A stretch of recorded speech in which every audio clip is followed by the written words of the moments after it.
Alright, welcome everybody to another episode of Gear Junky. This one's actually going to be about wiring, specifically electrical connectors and soldering and stuff like that, and how I do my connectors. Now, I do it my way. You can do it your own way if you have a better way of doing it. I'm not contradicting other people's way of doing things. This is how I do it, and I'm just going to do it quite a few different simple ways, and I'm going to kind of explain from the simplest to the little bit more complicated, and we're going to go kind of through all of it. And this is pretty much because I had someone asking me about how I did my connectors on my fender eliminator, and actually this is pretty much for a moto strike unit. He's been kind of asking me a lot of questions about some of the ways I went through the process of getting my connectors together. So I'm actually going to go through how all ways I do splicing and connectors and stuff like that, and that's going to be what this is about. So if you don't have any problems with splicing electrical stuff together, don't worry about this video. But if you have any questions about how a good way of putting some wires and splicing some new setups back into your bike for directionals, brake lights, all that fun stuff, this is what I'm going to actually explain how I do it. Now, some tools you should have to do it. If you're doing butt connectors and like electrical end connectors, you can have a handy dandy tool like this. Pretty good stuff to use. It does stripping and it does the crimping of the tools in here. I mean tools of the connectors are right in here, but either just splicing connectors or plug connectors, anything like that. I have a handy tool, not really necessary. It's actually a pretty interesting device. It actually strips the wire. It can be kind of harmful if you don't have it set up right for the wire, so you kind of got to know how to use that. You don't really need that. You can use an X-Acto knife. You can use a regular knife. Anything of that nature that will pretty much just split the wire. Hell, you can even use your nail sometimes, but it can be a pain. So you just take the wire, go around like so, just kind of easy with it. Don't cut the actual wire, and you can usually just take the insulation right off, and then you have your bare wires. Now that is the simplest way to do that. Alright, the most simplest and easiest way to make a test splice, I don't recommend this as a permanent way to do stuff, and again, you can have your own way of doing stuff, but the best way is get two pieces of wire stripped back already, just like so, and what you're going to do is just put them together and twist them really tight. It actually holds pretty well if you get a long enough part of it. Larger wires actually work better. Twist it like that, and then just fold it over, and then just take a bunch of electrical tape, of course mine's bright orange, and just kind of wrap it around, because you don't want this touching anything, so you want to obviously do this when there's no power. If this is like an emergency situation, this can also work pretty good, like in the trail. As long as you have something you can tape it up or insulate it with, just go like that, and then you have like a little test spot where now these are connected. They're pretty good. I mean, you can rip them apart, obviously. Then that's why you don't want to use it as a permanent thing, but it'll hold for a little bit just for you to test stuff, and you don't have to make it permanent. Alright, there is an alternative to that same method of just twisting the wires together and then putting them, just putting electrical tape in, is using a heat shrink tubing, which actually works better, and I've used it on some small wires that aren't in an area where they would be stressed, and it worked well. It was kind of more of a temporary thing, but just twist them together, fold it over, and then put the heat shrink tubing over it, obviously, and then just heat it with a little bit of magic here with the lighter. If I ever get my lighter to work. Come on, you bastard. Heat it up.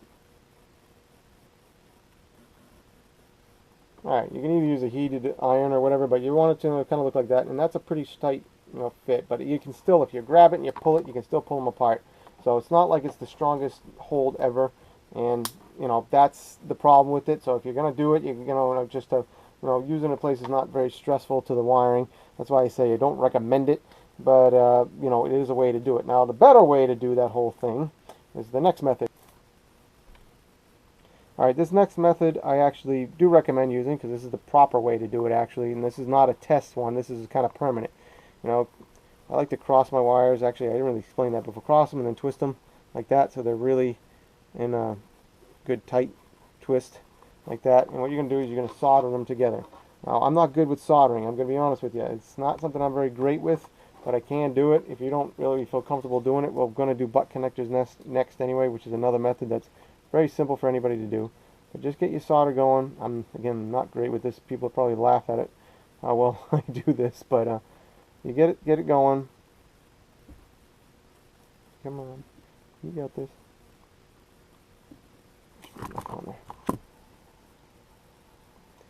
Just get it going. And this is my own fault for not having it prepared myself for this. Just get the solder to run in there.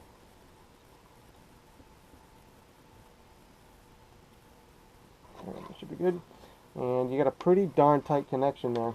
I know it's not that it's more crappy. I didn't really prepare properly for this, but there you go. That's a pretty good tight connection, and that's not going anywhere. That's tight. That's not going to just pull out. If you twist them nicely tight, they're actually pretty hard to pull apart. But with that solder, it just binds it all together.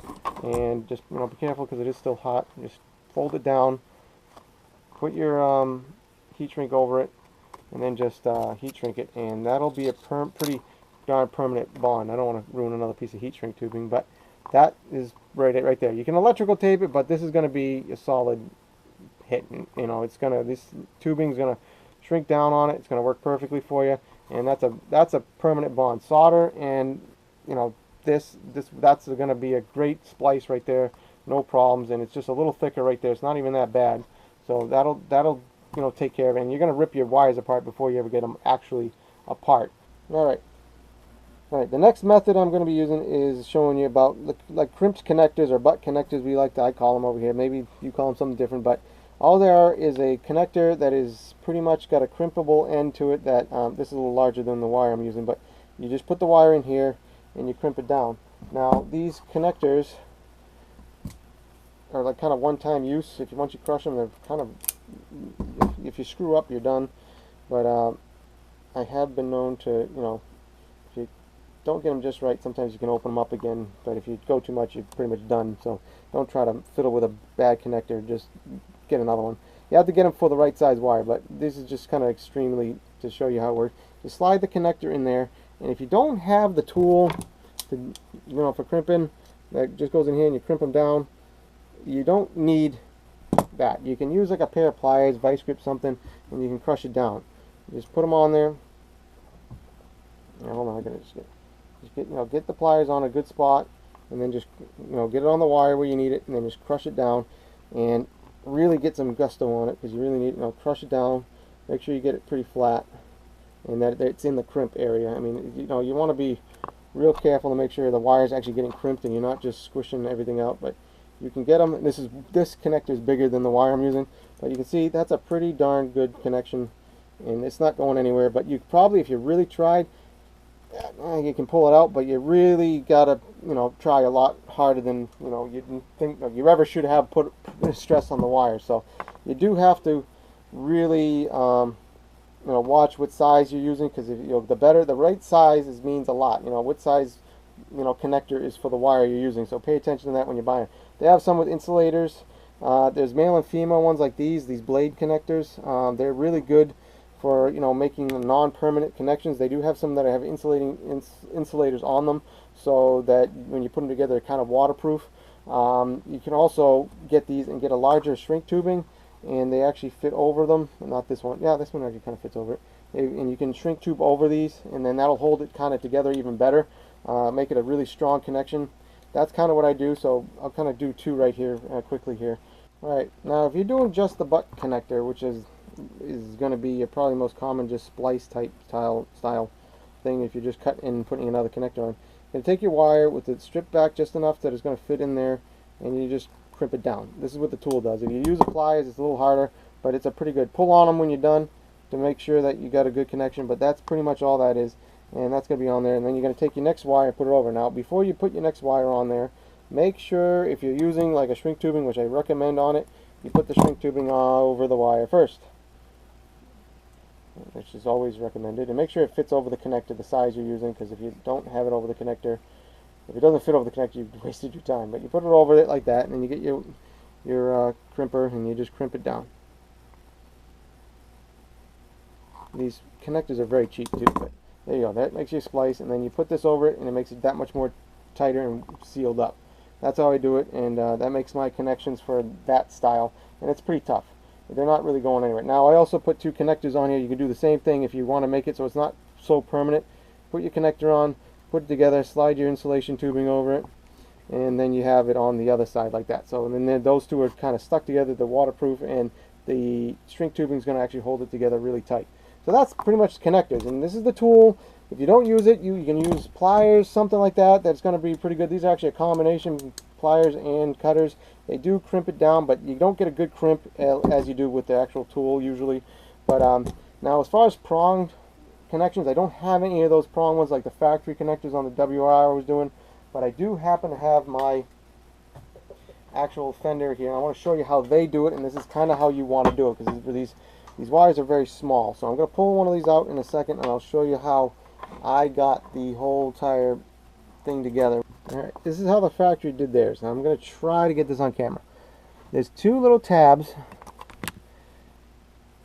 right in here.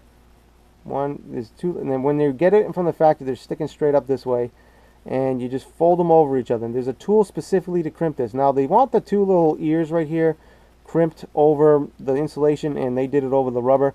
I didn't do it that way, but this is how they recommend it. I did it so that this actually was over the wire too, so I had like 2 points where it crimped, and then I soldered in between this whole area here. Don't let the wire go past this part here where the box starts, because that's going to be way in the connector. If you do that, it will stop you from being able to put it on, and I had a hell of a time getting mine on there because I did that.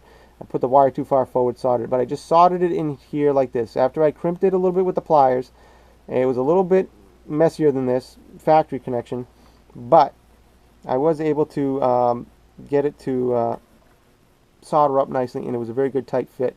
So these two fins are coming up. You fold them over each other, crimp it as tightly as you can, and then crimp these over it as well, the wire as well.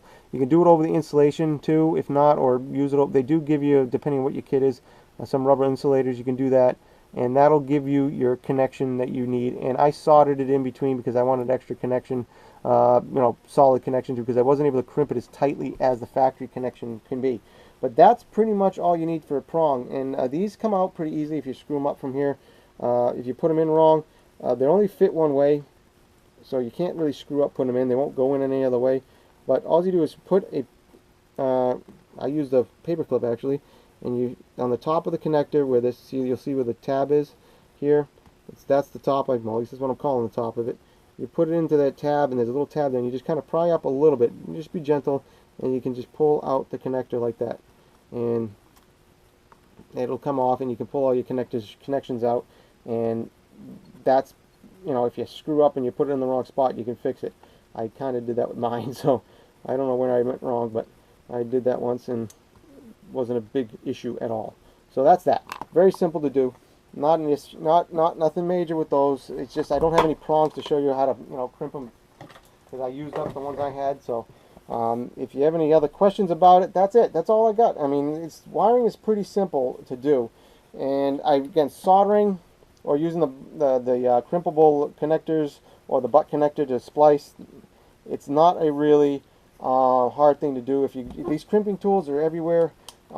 Stripping, obviously, you can just use a knife, and you don't need to buy that special tool. It makes it quick, but you don't really need to do that. But all in all, shrink tubing is a great thing to use, but electrical tape can work just as well, and be also a good thing to maybe go over it. I have bright orange. I know you can get the standard black one. It's not anything special there, but you can basically shrink tube it and electrical tape around it. And the electrical tape can act as an extra insulator from anything, and also make sure when you're done you secure everything so it's not going to be stressed on those points, and you should be good no matter what you're doing, that it's not going to wreck your connection there. And that'll be all you need to do. There's nothing really else I can tell you as far as my electrical expertise. Just make sure whatever solder you're using, if you're soldering, that it's recommended for electrical, for automotive stuff, and that's about it.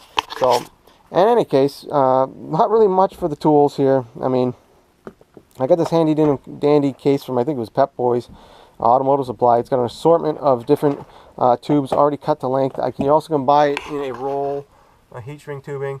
That is an actual pretty good deal, but you got to make sure, because this one has all the different sizes of different wires. You may want to find this to be a better assortment. In any case, that is pretty much all you need, and to do this any kind of wiring, I think, and you should be good. So I am pretty much all out of tricks. So you guys hopefully will now be able to do your own wiring and not worry about it. And they come in a assortment of different connectors and different types, insulated. Some of these actually These connectors you can buy, they actually combine with heat shrink tubing type connectors already. They're expensive compared to normal connectors, but you can save yourself a little bit by doing that, crimping them, and then you just heat them up and they shrink down and they seal themselves. So that's actually a neat little, I saw them the other day by someone who was using them and I thought they were neat. I didn't even know they existed. So in any case, hopefully that'll answer any questions anybody has. Moto strike unit. I hope this answers some of your questions about how to do those connectors. So you guys have a great night, and I'm going to go out for a ride.